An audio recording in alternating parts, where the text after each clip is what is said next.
Yo, Division Agents, how's it going? This is your boy Anubis Can't Be Stopped, and I'm going to go ahead and I'm going to go in off the top of my head with what is going on right now. PTS is live, part 2. I was going to put out PTS part 1, all the patch notes from that, but I decided that I was going to wait to suck in everything to see how everything played out that first week. Now, that everything played out that first week, the devs know we ain't playing. The community knows we ain't playing. The community is coming together. They standing 10 toes down on the nerf situation. I understand there is a balancing issue in the game because there's a power creep. Because if they leave everything that is where it's at, sometimes that it could be super powerful. Listen here, let me explain something to you. I heard the live stream and the excuse that they gave for all of the nerfs that they're doing because there would be a power creep. It's supposed to be a power creep, big guy. I hate to say this. Your content is going to keep evolving. It's just what it is.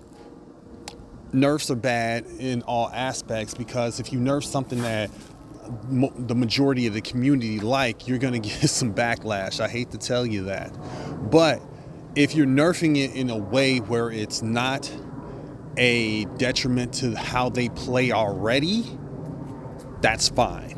But when you're just blatantly destroying what they normally play with, that's horrible.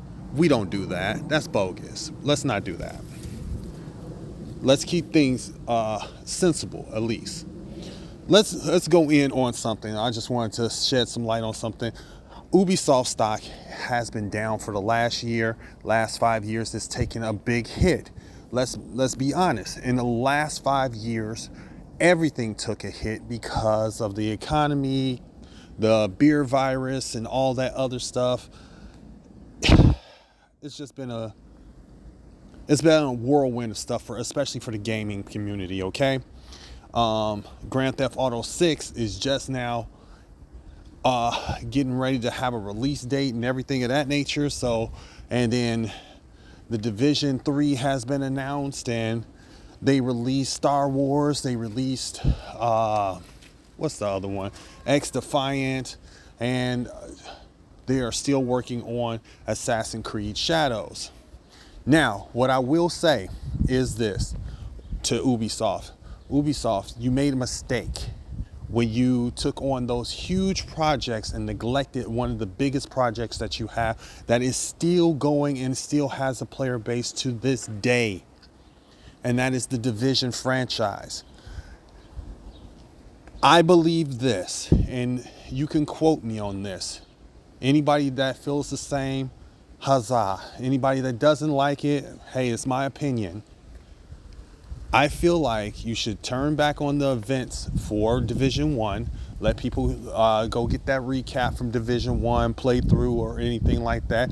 Or even if you want to have a new project to work on for the Division franchise outside of Division 3, how about you just remaster Division 1? Hello. Huzzah, you can do it. For the next gen console, it'll be only next gen console available, and that way you can start moving on to the next gen consoles, and you can even probably have some crossplay in that, and then you can update some things, you can add some stuff, make the transition from Division 1 to Division 2 smoother. And then when Division 3 comes out, you can actually remaster Division 2. There's a lot of things that I do believe can be developed for the game that would bring more player involvement and replayability. And if you can, especially if you make it where players that have the remastered copies can actually access all the stuff that they already got, that's even better. So. And then all you're doing is just moving files around. But I don't have the logistics of all of that. But what I will say is to Ubisoft, I think you need to double down. You need to double down on the Division franchise. I think you need to leave the stupid stuff alone. Leave the Star Wars, the avatars, and all this other crazy stuff that you've been working on alone. Right now, you should focus in on the customer base that you have that will actually spend money on your game, and that is the Division 2. The Division 2 has been going on for 6 years now. It's a 6-year-old game and is still thriving. And you can thrive even harder if you make a few changes to it, or you give the devs the funding and the budget to make changes to it. I would really like to see Heartland make a comeback as a DLC. Yeah, there's a free tidbit for you right there. I would like to see Heartland make a comeback as a DLC. And not just as a DLC, but a DLC that can play alongside Division 2. Rewards that you get from Heartland, you can use them in Division 2. Rewards you get from Division 2 are in Heartland. You see how that works? You coincide the games. It's kind of like how Mortal Kombat does their video games and also their mobile game. So if you have rewards if you log into the mobile game and you log into the console game, you get rewards on both. You get one for having Mortal Kombat on the mobile, and you get another reward for having Mortal Kombat on the, on the console. There you go. So if you did it where Insurgent gives you rewards for Division 2 and Heartland, or vice versa, either way, there's a way to get around certain things and do certain things. But Ubisoft is double down time. Let's face it, Star Wars ain't hitting. X-Defiant ain't hitting. It ain't.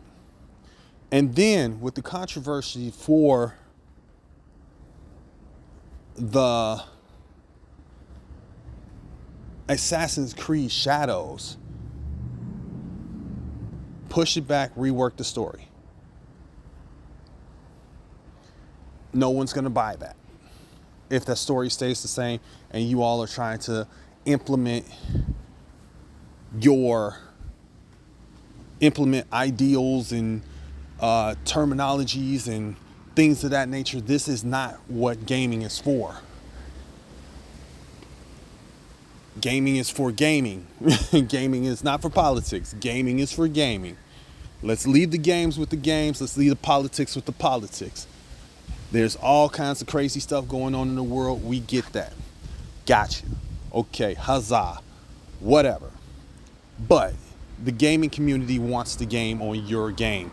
Now, we want to see more stronger exotics. We want to see more game modes. If you can create more game modes, something new, something fresh every now and then. We would like to see more missions. We would like to see missions. How about you rework some of the missions that we have? You do them backwards, or you do them upside down, or you do them with special hunters, or matter of fact, a whole mission that's incorporated around nothing but hunters.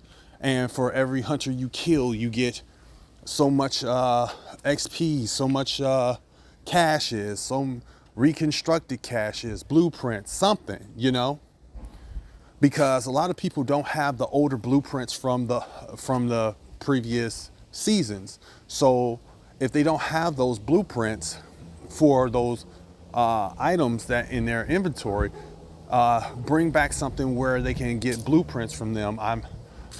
Descent has blueprints for named items. How about blueprints for just regular items too that we don't have? Because we have several brand sets and gear sets and stuff like that. And that gives people more reason to grind for the cash in the game and things of that nature. And so you get more player involvement with that. more powerful exotics for PvE and PvP.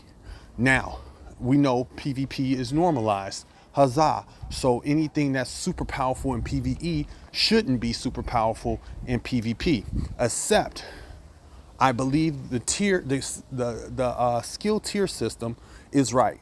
If you have 6 skill tiers, you should be able to kill an armor or a damaged player, no problem. If you have all damage, you should be able to kill an armor player, no problem. You should be able to kill an armor player, no problem. If armor player or a skill player, no problem, depending on the weaponry and the tactics that you use in the game. If someone's using a shrapnel trap and they have a 6 skill tier on, it should kill everyone. Well, not everyone, but it should kill who's ever in the vicinity of that shrapnel trap. So if that shrapnel trap gets tossed up and thrown on top of you and they roll out the way and you get caught, you got duped. It's just what it is. That's up to you to get duped. I do realize that it could be a problematic thing because for a simple fact is now you have people that will throw shrapnel traps on top of you to kill you when you are fighting against them, but that's just what it is. You have to think ahead of time and have to strategize. This is chess, not checkers. I'm tired of hearing all the people complaining about certain skills in the game, fire and all this other stuff. If you wear hazard protection on a damage build, you are still a damage build with hazard protection. Huzzah. Put down a booster hive, keep hazard protection on all your pieces. Boom. There are improvised pieces for a reason. You can have hazard protection, crit damage, and crit chance on everything, along with weapon damage. I'm just saying, things like that you have to think about as players. I'm just saying players at that point. Now, when I say double down, I mean allocate your funding to this game like you did Star Wars. You booked it on Star Wars. Now it's your time to book it on Division. I can 100% guarantee I would buy the devs dinner on my own dime if Division 2 got more funding for it, that it would do extremely better. When I say extremely better, I mean extremely better than any other title that they have out right now, if they do it correctly. If they don't believe in doing it correctly, there's nothing I can do about that. If they're not going to listen to their community, there's nothing I can do about that. But if the devs are willing to listen to their community about nerfs, if the devs are willing to listen to their community about buffing certain items, if the devs are ready to listen to the community about little small tidbits that can literally make or break the game, this game can flourish amazingly. I'm going to make stuff for different games like this, informational videos. Let's boost the sales in Ubisoft by actually doubling down on the game that is doing well. I do not buy stocks unless there's a potential for them doing well and they're undervalued, or that they are on fire and I just ride that momentum until it dies down. Most of the time when you ride the momentum until it dies down, you still end up making 100 to 75% profit. Once you see it start going down, you can always pull out. Just saying.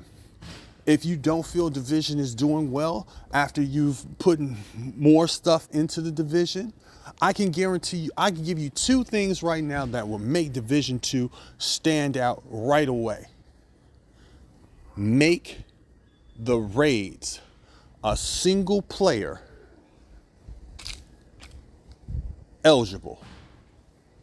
That they don't have to run raids with 4 people. Raids and incursions. Well, not incursion. Incursion, it needs to stay the same for right now. It hasn't been out that long. But the raids, they're too old. Let's make them eligible for a single player to run through them. Now, keep the same premise has to be damaged. Keep the same premise. They have to get the keys, but make the keys easier to get after killing the boss. If they kill the boss, they get the key. They kill the boss, they get the key. They kill the boss, they get the key. And then they can open the box at the end. Every week, they get one chance at the boss. The boss at the end, so that way they can keep playing it over and over again until they can keep collecting keys on the last boss like always. And then all you have to do is just rework the system just a little bit, and instead of Boomer's backpack being invulnerable in single player, if it's a 1 or a 2-man or a 4-man, his back is vulnerable. If it's an 8-man team, his backpack has to be shot by the turrets, things like that. Give the devs the funding to do things like this. Now, if they can, Iron Horse, being that there's like 2 or 3 phases for Morozova, let's make it happen. Where it can be done by a single player. Put leaderboards for single player raids. Huzzah. Now that's more content that people can play by themselves that won't get old, won't get stale, because each raid is different. Even the NPCs come out different on certain things, And then you just tell us how the mechanics are gonna work. We utilize the mechanics that we have. Like it might, instead of having 2 phases or something like that, it might just be you have to take out NPCs, you have to avoid the bombs from Morozova. Huzzah! You have to unlock the. You have to get upstairs. Have to fight your way upstairs to get to the control room. Have to destroy some things to get into the control room, to drop the water, drop the fire on the lava on the whatchamacallit. Then you have to go downstairs, shoot some more enemies, break it through. I'm saying for the Iron Horse, you remember how it went. You had to drop molten lava or molten iron or metal on top of the train and everything of that nature to make the gun stick. There's so much stuff you could do to make this game more better. And I do believe single player raids would be one of them. That's just one thing. I have a bunch of different ideas for the game and stuff like that. If you want to sit down and talk to me, you can always hit me up in my inbox, devs, and I would be more than glad to give you my email and we could set up a Zoom or something like that. And you could just actually talk to actually a player in the community. Or you could just set up something where you have a debate with some of the players in the community, where you all can actually sit down and talk and see what the community thinks about certain things. You can't talk to everyone in the community, but you can talk to a lot of people that play the game. Like you have people like Nothing But Skills, Kamikaze Von Doom, Sergeant Graybeard, Identity. You have a lot of us out here that are making content for your game that is in actuality is making your game get some traction, So if you want people to still keep your game getting traction, you have to give the players what they are looking for. They're looking for an engaging experience. They do want some challenges, but they don't want the challenges to be impossible. So think about that when you're doing things. Ubisoft, double down, give them the funding they need. Seriously. If you give them the funding they need, they will be all right. But if you don't give them the funding they need, you're shooting yourself in the foot and you're crippling your team. This is your boy Anubis Can't Be Stopped. If you feel like this video was useful to you, like and subscribe. If you have any comments or ideas, I do answer my comments every chance I get, but I don't have the time to answer everybody right away. I have to be honest with you. I work full-time, 2 jobs. And when I do get on Division, it's for pleasure and fun and to make something nice for you all. I appreciate each and every one of you all that subscribe to help me out and help the algorithm. Please just like, subscribe to my channel. I will have more build videos coming out soon. I'm going to I'm going to go ahead and restart up the 3-piece build series. I didn't think I was going to start it this early, but being that they are reverting some of the nerfs that they had, and I do believe they're going to revert some more, the builds that I built should still be viable, okay? So we'll see how this plays out as the PTS goes on, and we still got a few more weeks before everything is said and done and we have the game modes in our hand. We have that new season in our hand, and we're able to grind for something new. I appreciate each and every one of you all. I want you to stay frosty agents, and I'll see you in the next one.